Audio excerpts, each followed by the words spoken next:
Welcome to the Path of Zen podcast. My name is Mark. Today we're going to be looking at Dark Zen, and the first step is we're going to be looking at the book known as the Authorized Dark Zen Meditation Manual. So let's look at the slogan of Dark Zen. It says, directly pointing to the Buddhic light, seeing this ultimate ground of existence, thus realizing Buddhahood. This is the Dark Zen transmission outside the confusion of scriptural exegesis. So that's quite a slogan, but let's take a look at what it really means. So the first line, it's really sort of, it says, directly pointing to the Buddhic light, seeing this ultimate ground of existence, thus realizing Buddhahood. And then there's a comma. We have to look at that perhaps in its parts, but also as a whole. And in this, we can sort of decipher what it means. So directly pointing to the Buddhic light. That's in reference to the Dark Zen, what it is about. So it's a teaching to the Buddhic light. And then the next sentence says, seeing the ultimate ground of existence. And that would be, how best to say it? That what the light illuminates. The light illuminates what? So when we talk about the Buddhic light, what are we talking about? We're talking about enlightenment. And when we look at the word enlightenment, it sort of tells you by the nature of the word what we're talking about, which is the light within. And in Buddhism, especially the Mahayana Buddhism, we teach that all beings have the light. All beings have the potential of Buddhahood. All beings have Buddha nature, what we call Buddhic light in this particular context. So the Buddhic light is there, and we're pointing to it through the teachings of Dark Zen. And this, when we point to it, we notice it, and we notice what it illuminates, which is the thoughts and constructions and, the I ams and I wants and the you ares and you thous and this is. So it illuminates existence, at least what we think is existence, what is cognitively thought of as existence. Now the next sentence is thus realizing Buddhahood. And this is kind of an interesting thing, because if you really have turned to the Buddhic light, and sometimes they call that taking the backward step, is think of it like this: like you're in a room, the room is dark, and behind you is a candle, and the candle is the only source of light in the room, and your back is to the candle, so you can't see the flame, you really can't see the source of the light, but you can see everything that illuminates the walls, the windows, the chairs, everything that would be in the room. Everything that, and your mind would go, a chair, a wall, a window, and your mind starts labeling and placing these things in position and usage in your mind. There wouldn't be anything in the room that would be like completely a surprise or unfamiliar to you, or something that you just wouldn't even know what it is. And this is the way that most people work. The light is behind them, and it illuminates the world around them, and they mistake that which is illuminated for reality. They think that is where the light comes from. I can see the chair, therefore the chair illuminates itself to me.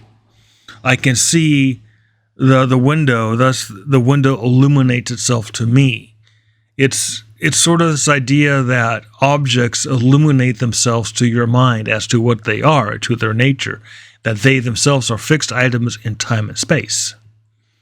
Now, when we start to look at this idea of directly pointing to the Buddhic light, what we're saying is basically turn around. And in a lot of Zen, you'll hear take the backward step, which means take a step back. And if the person was to turn around, and you would also hear things in Zen like turning phrases and turning words, which means it gets them to look to the light. The person then realizes, the second that they see the source of the light, the flame of the light, the spirit of the light, that the light is the source of all illumination, not the world around them. And thus, they understand what is the ground of existence at this point. It's the light. And thus, realizing Buddhahood is seeing. It's this whole cognitive coming together and seeing, understanding that, aha, the world is just reflecting back the spiritual light. And your mind was fooled, but now you're no longer fooled. You see the trick. You like, aha, I see the magician's trick, and now I understand that the world was not illuminating to me, that the Buddhic light was illuminating it. And that is the whole thing about thus realizing Buddhahood. So this is the secret of Zen. It's something where a lot of people get really confused upon about, especially when it comes to enlightenment and what it is. And it's actually quite simple. And thus, enlightenment isn't like, in Zen, enlightenment is not the final step, because it's like once you see the light and you get it, it's now you grow it out. You push it forward into this world, and you open that up more. And this is the dark transmission outside the confusion of scriptural exegesis. And what we're talking about here is the light itself, the Buddhic light, and thus seeing the ultimate ground of existence is the transmission, is the Buddhahood. That is the lineage. There's a lot of confusion in Buddhism as to what are the scriptures saying, what is it really meaning. And the confusion in scripture clears up once you've received the dark transmission of what we're talking about, of dark Zen.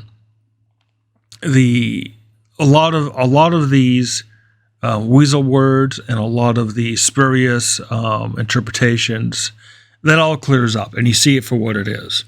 And a lot of times when people read scriptures, they read good translations, they're still confused as to where is this light? Where is this where is this coming from? Where is the Buddha nature coming from? Where is the light? And that all clears up. And this is really the best I can really say about this. The next section of the book is called The Essential Teaching. This is where we more or less get into the idea that dark Zen is not a culture. Is it a religion? Yes. Is it a ecclesiastical order? No. Dark Zen does not have temples. It does not have a membership roster. If people meet together to discuss dark Zen, it's completely on their own and voluntarily. It's not something that is organized. There is no dark Zen organization. There is no Church of Dark Zen. If people want to create a church, and that's up to them, it would be totally voluntary. So the next chapter is called The Essential Teaching, and this more or less gets into the fact that a student would have to really understand what is dark Zen's teaching. What is it? What's the point here? And very quickly we see that this is not a teaching of any cultural interpretation of Buddhism. It's not a teaching of any sort of organization or ecclesiastical order of monks and nuns or anything like that. It really kind of says that you as the adept, you as the seeker, sort of baptize yourself into dark Zen by seeking the Buddhic light. So this is done in Dark Zen primarily through what we call the Dark Zen meditation, which is more or less seeing the Watu, that which is before, that which is before mind, before thought, before breath. Once a disciple sees this, once a disciple gets it, they become enlightened. And that's the baptism. Now, enlightenment does not mean, I am now Buddha, so therefore do what I say. That does not mean that whatsoever. And enlightenment is sort of the beginning. You kind of have to become enlightened in order to be baptized into this church. There's those that are not enlightened, that cannot see the Buddhic light, that still insist that the world is illuminated to them from the objects out there, and they're convinced that that's the reality. Those are at best initiates, at best hopefuls. But anybody who really understands the true nature of this unit of reality then is considered enlightened. But that's, again, like I said, it's the start. It's not the end. Because once you've achieved this enlightenment, then you can move into the stages of the Bodhisattva, into Buddhahood. And at this point, you can start unwinding the chains of karma. You can start letting go. You can start relinquishing, abandoning, and renouncing all the things that create the karmic knots in one's life, because you see the secret, and they all shatter, they all break away, and you are free. This is not to say that you cannot be re-ensnared, because it becomes interesting once the enlightenment happens, to see how the human mind, this animal mind, it really works, and how there are so many forces at you that are tugging you, back into this, the carnal life, back into the materialistic life, back into the believing that this world is real, believing that this world is what makes you, that it's really the other way around, that you make this world, not that it makes you. So this is the challenge, and a lot of people kind of think that it's a one and done. I've hit the enlightenment, therefore I'm done. No. So this is when we talk about sort of the groundwork, the essential teaching of what Dark Zen is getting to. Now, the foundation of Dark Zen is completely upon the Buddhic light. Like I said, this is not an ecclesiastical organization or anything cultural. There's nothing in Dark Zen about robes and bowls and holy ornaments. There's no need for special haircuts. There's no membership list. There's no roster. If people come together, it's on their own self-intention and own volition, which would all be volunteers. And just as much as you can volunteer to go to anything called Dark Zen, you could also unvolunteer to go to anything called Dark Zen, because it still doesn't matter. Dark Zen is not dependent upon any organization. There's no leadership. One can say that the Cosmic Buddha is the leader, for what it's worth, or the Bodhisattvas, but again, there's no leadership. There's no Grand Master. There really is no such thing as a Dark Zen master, because the teachings themselves is the master. There's really no such thing as an order of Dark Zen. There's no such thing as I kind of go on. There's no performance of Dark Zen. We don't say that only by sitting on a certain cushion at certain times or anything like that. Well, this is where Dark Zen transcends a lot of these ecclesiastical organizations, where the organization points to itself as the authority. Dark Zen points to the Buddhic light as the authority. It points to the Buddha. So you it's like, which one are you going to take? You're going to take or are you going to take old men who have, wearing robes and special haircuts, or are you going to take the Buddha and the Buddhic light? I think that it's obvious that, there's the higher, and that's just called the higher authority always wins over. So that is essentially the foundation of Dark Zen, and the Dark Zen book goes into this very much detailed into what exactly is the foundation, and that you're basically engaging the light of the Buddha, because that's your teacher. That is your true master. It's not some flesh and bones meat puppet. It's not some person. It's not me. It's not somebody else that's out there saying that I teach Dark Zen. Dark Zen teaches itself. The Buddhic light is your master, and that is all that you have to know. So when you begin, so the next section of the book is called The Beginning, and here is where you will basically say, this is how you start to meditate and converge with the Buddhic light. How you can sit, you can sit with legs crossed, you can sit in a chair, doesn't really matter. But basically, you can. If sitting was a means of enlightenment, then every time we sat down, we would be enlightened. So we kind of say, well, you can, walking, standing, sitting, lying down. It doesn't matter. Those are. It's immaterial. It doesn't matter. What we are looking to do is turn to the Buddhic light, not the body. We don't look in our body. We're not looking in our breath. We're looking before the breath. We're looking before the body. We're looking before the thought. We're looking before the mind. Oh, I'm looking at my mind. Well, why don't you look before your mind? And if you were to try that, suddenly you'll see the light. I will guarantee you'll see the light. And like I said, it's not your legs, it's not your torso, it's not your head, it's not your heart. It's none of those things. And in the book, then it goes through the sutta on the breath, which breath meditation was never taught by the Buddha. It was more when you bring in the breath and bring out and watch the breath out. It's the world. You're bringing in the world. You're letting out the world. It has nothing to do with the breath. It's just bad translations. But mostly it's what was before bringing in the world, what was before letting it out.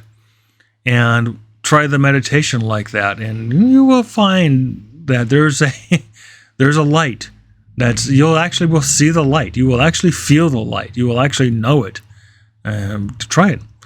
So the next section of the book is called The Posture, and while a lot of Zen centers have a rigid posture, but most Asian Buddhism is very militaristic.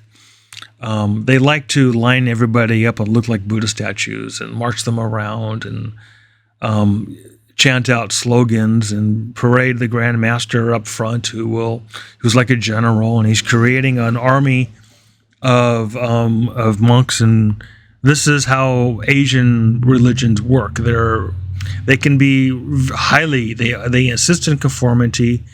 They beat out any individuality, and they insist on this kind of a throwback to ancestor worship. And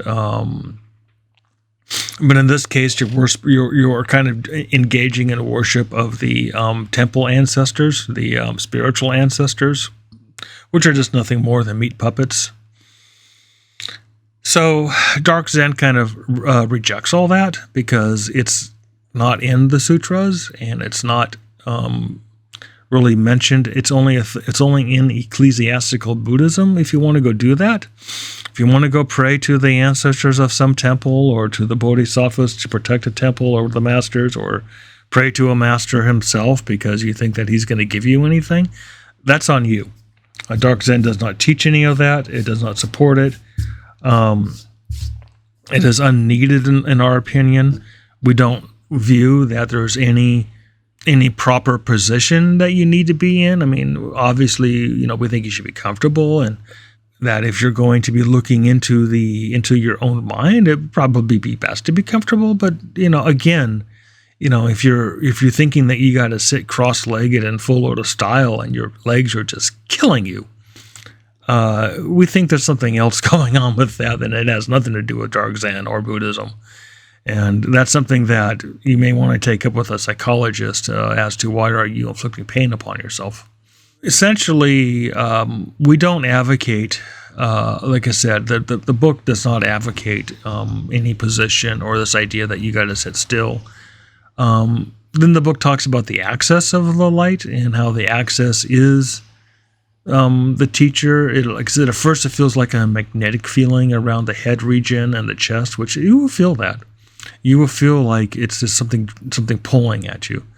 And then you will feel like you are just really drawn into it. It's ecstatic, it's joyful, it's blissful.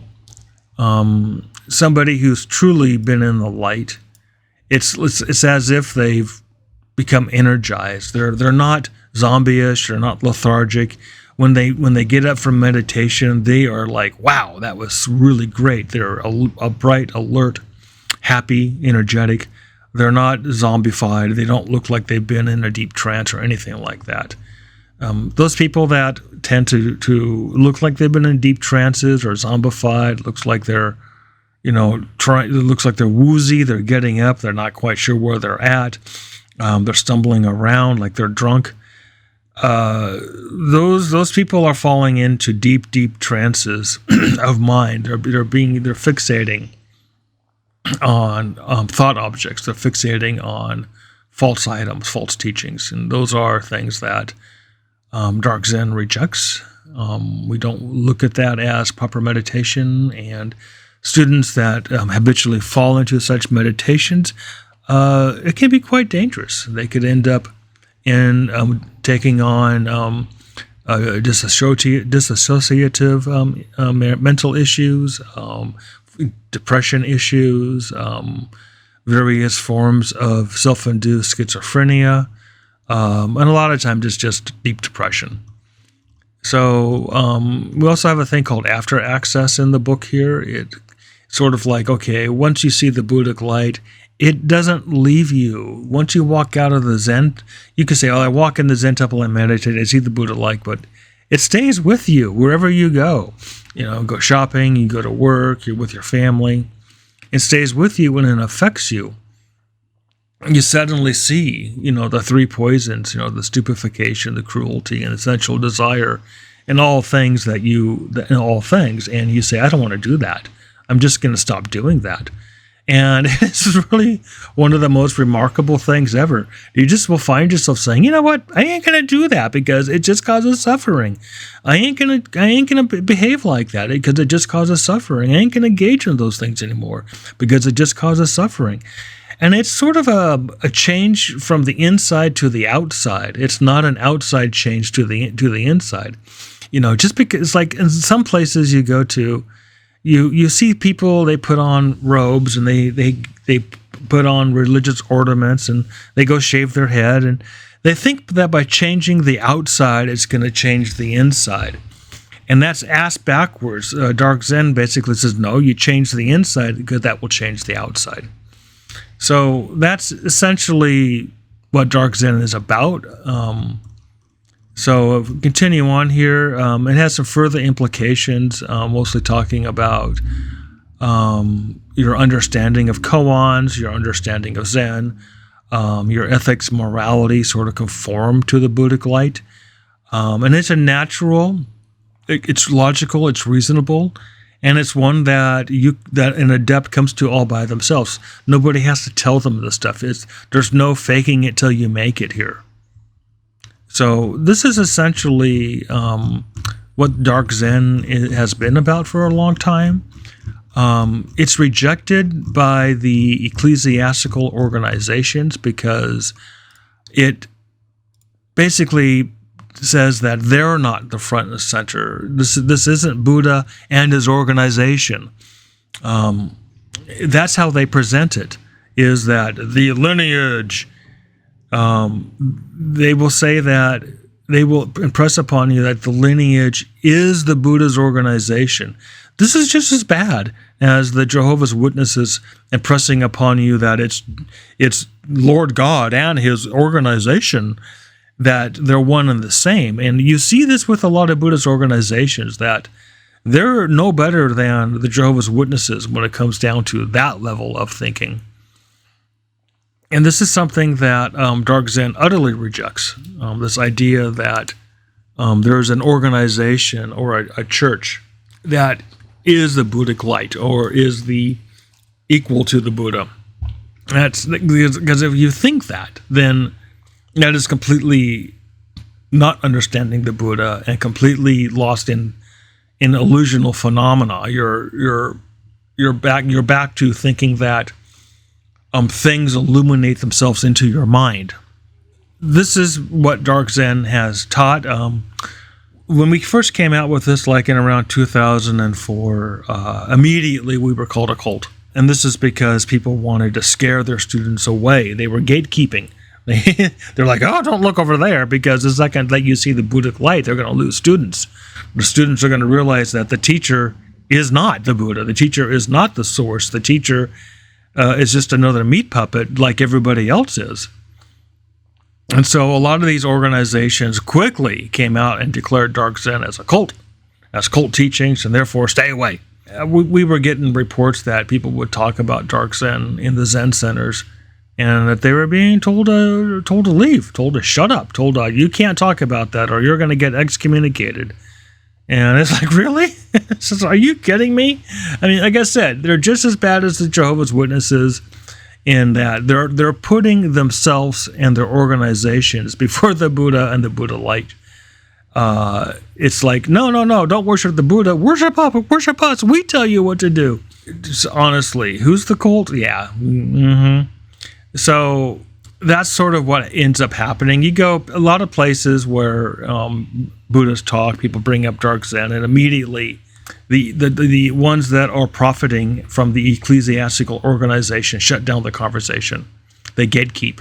Oh, you can't talk about that. Oh, that's a Zenmar. That's Otomo. You can't have any teachings like that around here, because they want to keep the conversation on themselves, on their organization, on their inland empires. They don't want the students to realize the truth. So this has been a problem with Western Zen, is that it's been heavily co-opted by cult thinking, very much on the same level as the Jehovah's Witnesses, in that they put their organization and themselves at the same level as the teachings of the Buddha, and if not even that, they supersede the Buddha. I have met Zen teachers who have said that they don't care what the Buddha teaches; what they say goes. That's how they are. Like, no, I don't care what the Buddha says. What I say is the law. And you will meet teachers like that. I've met teachers like that, and those are completely out of control cult monsters. So the Path of Zen and Dark Zen are really one and the same. A lot of people who are regulars to my channel kind of figured that out. People who know my name, they go Google me, and it comes right up, Mr. Dark Zen. I don't hide the fact. I just basically tell people that this is what Zen is. You can call it what you want. Dark Zen is just a name that I chose just because it had certain appeal and people would listen. But it's how did we come up with Dark Zen? It was sort of like I said, you're in a dark room and you're wondering what is it.